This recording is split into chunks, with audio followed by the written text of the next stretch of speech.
The grand jury consists of normally about 20 people or so, and they listen to, basically a statement of probable cause, more or less. And it's really one sided. And there's an old adage that goes around, you can indict a ham sandwich. So if they wanted the indictment, they could have obtained the indictment.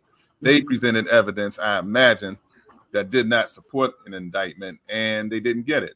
But there's no surprise as to what happened here.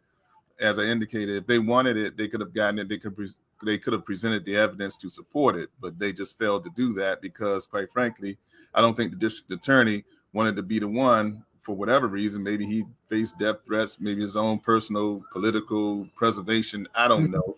But I think that a case like this certainly deserves, the wheels of justice to spin on it. We got a warrant that's been outstanding for 67 years, Mr. Reed had indicated, and that's outrageous. And knowing that she's been in the same town for a number of those years, for a substantial number of those years, and still nothing happened. And I'm sure there's been many a times she's been stopped or approached. So people know who she is. She's been in who she is. She's been in that town for all these years. It's a high profile case, and she's at the center of it. So there's just a lack of a desire on behalf of the governmental units, the prosecutorial units of the government, to bring her to justice. So it's just, they treated her as some kind of elite citizen, and undeservedly so. And it's really another black eye for the citizens of that county, and for those who believe in what's good and just and how we can make our society better. It didn't happen in this case. I mean, they went after Bill Cosby with the vengeance, and Bill Cosby and this lady are of similar age. So, you can try to use age as an excuse, but the bottom line is they weren't going to do it. And he used the grand jury because he doesn't even need the grand jury. He can file a criminal information. Was that a legal maneuver? Because this is because he controls it. He controls it. Like I said, you can indict a ham sandwich. You know what I mean? Wow. So he controls what information they get. So that information goes in, the jury is going to give you, a result that's consistent with the evidence presented. Now, let me ask you, because this is something that I said to Jaribu. A lot of people in the community are saying they feel like he's acting more as a defense attorney for the accuser, more so than the prosecutor for the citizens and the person, the victim. What say you? I say he's acting more like a coward.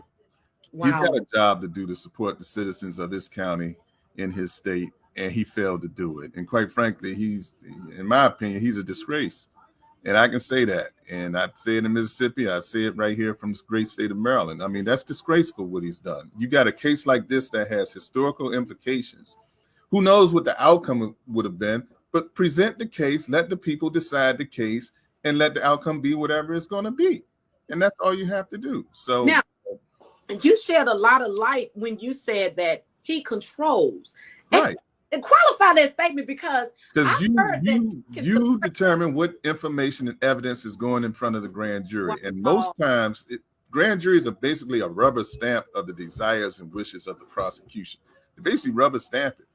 And sometimes they'll ask some questions, but if you present questionable evidence, they're going to ask questions about it. But if you present a straight case, because all kinds of information can come before the grand jury, you present a straight case, 9 times out of 10, you're going to get the indictment. So, it's nothing. He used the grand jury as a cover for his own motive, which is to not have her brought to justice. That was his sincere desire from the very beginning. And you can tell that because he's been dragging his feet. How long has he been in office? He's been there for several years now. About how long? I say maybe 3 terms, 2 or 3 terms. 12 years? Just about. You tell me you just now hearing about this warrant and you just now hearing about the Emmett Till case over the last 12 years? Or somebody put it in your face and made you deal with it because you weren't even going to deal with it. And that's the word. The community made him deal with it, and this is what he did. Well, a lot of people are saying that he has never had to struggle for anything. He was, privileged, if you will. And so what a lot of people are saying, he does not relate to the average person who needs to have a pair of shoes or, you know, a backpack. He didn't have to go to a backpack drive. You know what I mean? So what the citizens are saying, if he cannot serve like he should, and let me bring on Brother Kareem, if he cannot serve the people, he needs to resign. He needs to step Y'all need down. to vote him out of office. I mean, at the end of the day, you all control the vote. He's an elected official. If he doesn't do what you want him to do, or he doesn't he makes decisions like this, and in a case like that, he doesn't deserve to represent you all in your criminal justice matters, because he clearly is one side. Now, had that been a black man who killed a white man 67 years ago, I bet you, and he was able to escape justice, I bet you the situation would have been different. I bet if he had Assata Shakur hanging out in this county, he'd probably figure out how to arrest her and bring her to justice. You know, he's the type of guy who, you know, in my opinion, he's a coward. You know. Let me ask you this, because I know, see, you the warrior lawyer, you up for a good fight anyway, and for me, you know, if I had that opportunity, I would go down swinging. And I told anybody, hey, if I was an attorney, if I was a prosecutor, I would go down swinging. They would just have to throw out there whatever scandal they think they know about me, whatever they think they know. But this boy could potentially be the attorney general one day. You know, it's like, who cares? They're probably gonna reward him. That's probably what he's thinking, because he's gonna need a little white. He figured he's got y'all's vote. Y'all voted him in three times. Y'all will get over this. Well, nobody forget about it. Nobody ran against him anyway. So, well, y'all need more lawyers in Mississippi. we need more lawyers in Mississippi who would challenge somebody like him, because he doesn't deserve y'all's vote. In a case like this, come on, you're representing the whole country.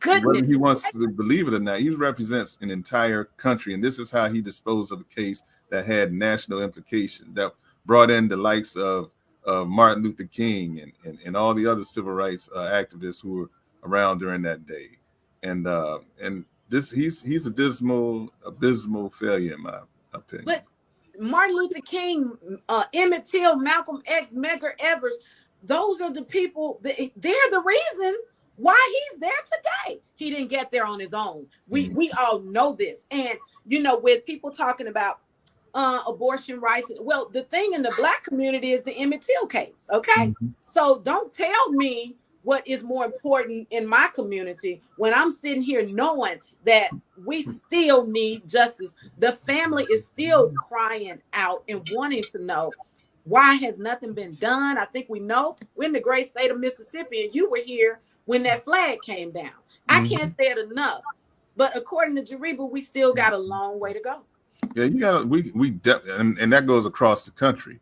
But when we have fights, like if you got a good fight, you need to get in it. When we have fights that you can take on and do the right thing, you know what I mean? Do the right thing instead of doing the white thing. And then he gets confused apparently.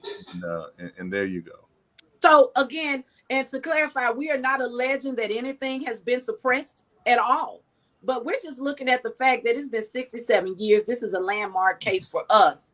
And the district attorney, who has the control of what is going to be presented to the grand jury, presented what was, I guess, advantageous in his case. And again, people are saying he acted more of a defense attorney for Carolyn Bryant.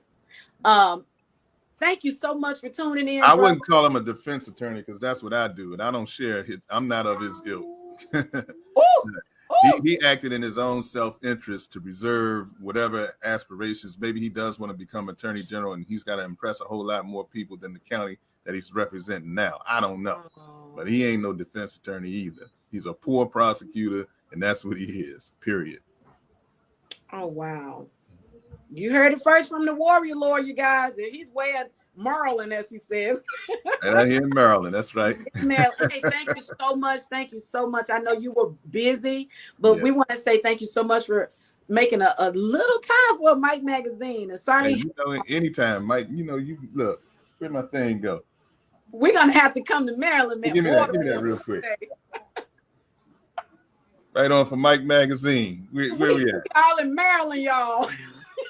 Look at that, Mike Magazine. You know, I rock with Mike Magazine now. Thank you.